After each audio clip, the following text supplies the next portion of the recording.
একই নির্দয় নিষ্ঠুর অনাচার, এই সব প্রশ্ন জনতার।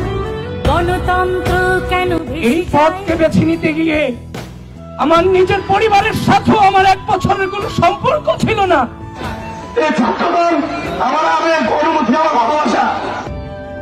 আমাদের জীবন থেকে জীবনের সামাজিক, রাজনৈতিক, অর্থনৈতিক, সাংস্কৃতিক, পারিবারিক সকল জীবনকে আমাদের থেকে কেড়ে নেওয়া হয়েছিল। সেই জায়গা থেকে আমরা কষ্ট করে ছাত্রও করেছি। সূর্যের আলো হাত দিয়ে বলো, রুধিতে পারে কি কেউ? এই জোয়ার থামানো যাবে না, এই যে গণ জোয়ারের ঢেউ। আজ আমার হৃদয়ে